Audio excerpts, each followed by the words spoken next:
Turqia nisi 3 ditë zi e kombëtare pas 2 shpërthimeve në një tubim për paqe në kryeqytetin Ankara që morën 95 jetë njerëzish. Ky ishte sulmi më i rënd i këtij lloji në historinë e vendit. 245 janë të plagosurit, 48 për të cilëve në gjendje kritike për jetën. Pamjet filmike treguan skena paniku dhe njerëz që dërgjeshin nëpër rrugë në pellgje gjaku. Qeveria i cilësoi shpërthimet akte terroriste dhe me zemrim i hodhi poshtë zërat se faji rëndon mbi vetë ekzekutivin turk.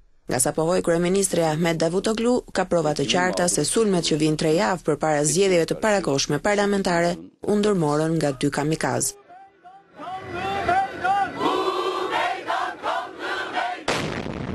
Shpërthimet ndodhen pranë stacionit qendror të trenit ku njerëzit po mblidheshin për marshimin e organizuar nga grupet majtiste me kërkesën të jepet fund dhunës mes militantëve separatist kurd të PKK-s dhe qeverisë turke.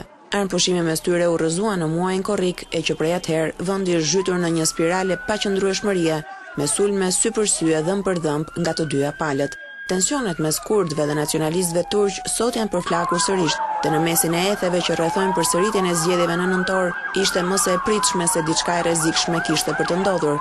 Partia pro-kurde HDP menjëherë deklaroi se fajin e ka shteti, një referencë kjo ndaj forcave të errta e të përzierë nacionaliste, të cilat mbështesin qeverinë aktuale. Aleati kyç i perëndimit në lindjen e mesme tani më përballet me stuhim perfekte, polarizimin e thellë politik, fluskën e bumit ekonomik në prag shpërthimi, rindezjen e dhunës me PKK-n, kërcënimin e shtetit islamik, pa harruar pastaj dhe barrën jo të vogël të kujdesit për 2 milion refugjat sirian.